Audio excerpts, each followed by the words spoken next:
gx is equal to x + 1 then FOG ल FOGX निकाल्नु पर्ने छ हो हेर्नुस् FOGX भनेको के हो f को भित्र gx f को भित्र gx कति दिएको छ gx भनेको x + 1 दिएको छ f को भित्र x + 1 हो अब fx भनेको कति दिएको छ x² ल हेर्नु त fx भनेको के दिएको छ x²। यहाँ x छ त्यही भएर यहाँ x छ।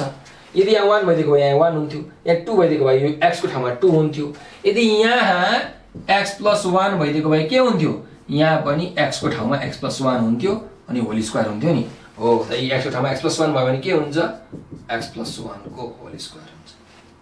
अब यहाँ कुन मिल्छ हेर्नु x² + 1 भनेको छ होइन गल्ती x + 1 को होल स्क्वायर यो छ ठीक कुरा बुझ्यो यसरी तपाईले गर्ने है।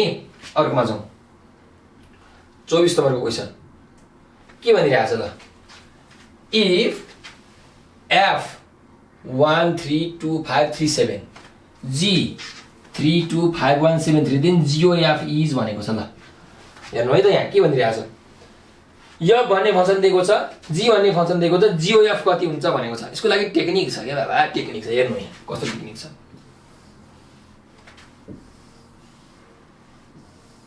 तीनटा भन्छन् हो ल अब यहाँ हेर्नु यो फंक्सन GOF हुनु पर्यो यो फंक्सन GOF हुनको लागि GOF निकाल्नु पर्ने छ नि त हामीले हैन त GOF हुनको लागि यो के हुनु पर्छ यो g हुनु पर्छ अनि यो f हुनु पर्छ। यही त तपाईले पढ्नु भएको होला नि हैन हो याद गर्नु है जहिले पनि हामीलाई GOF निकाल्नु पर्ने छ।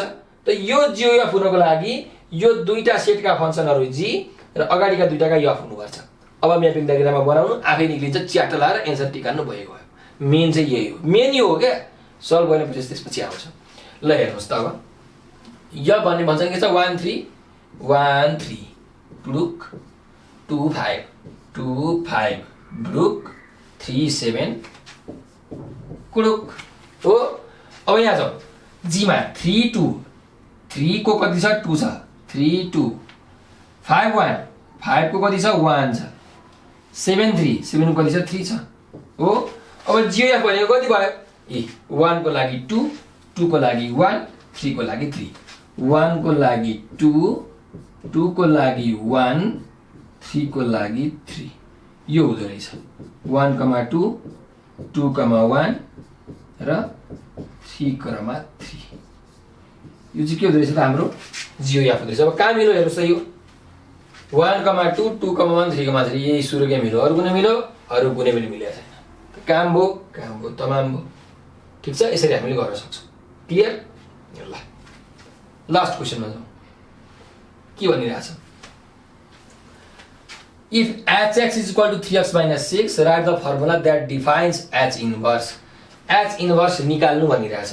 त hx भनेको के दिइरहेछ 3x minus 6 दिइरहेछ त h inverse x भनेको कति हुन्छ हेर्नुस् त ल निकालौँ ल यो कति हुन्छ सोधेको छ।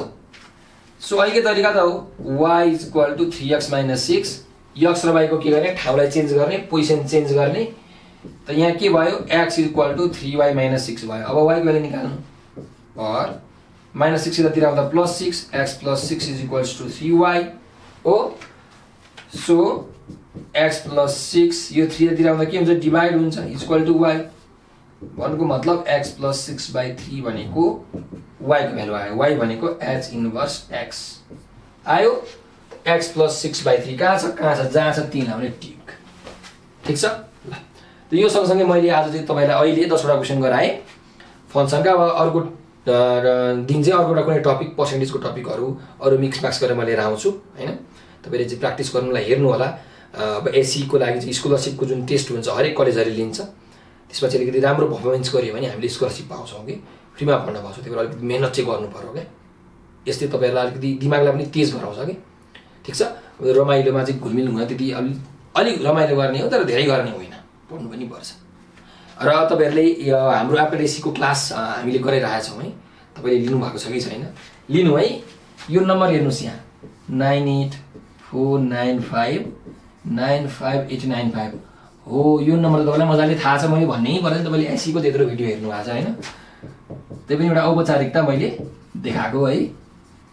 ल यो नम्बरको भाइबर अथवा व्हाट्सएपमा नि तपाईँले टक्क लगाएर मेसेज गर्नुहोस् कि सर म आफ्टर एसीको क्लास लिन चाहन्छु। तपाईँले जेको CTEVT को पनि हाम्रोमा हुन्छ, सिटी डिप्लोमा PCL नर्सिङ जुनसुकै एसीको तपाईँले साइन्स म्यानेजमेन्ट एजुकेसन आर्ट्स केको पढ्न पाउनुहुन्छ अथवा A लेभलको सबैको हुन्छ इन्ट्रान्सको प्रिपरेसन।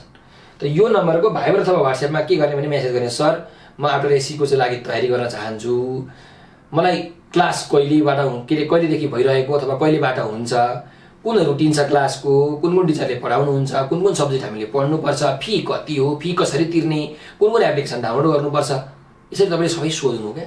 सरले सबै जानकारी दिनुहुन्छ अनि तपाईँले क्लासमा जोइन गर्नु अनलाइन रूपमा अनि पढ्नु। ठिक छ, आजको लागि म यति गर्छु, फेरि पनि आउँदैछु। हस् त।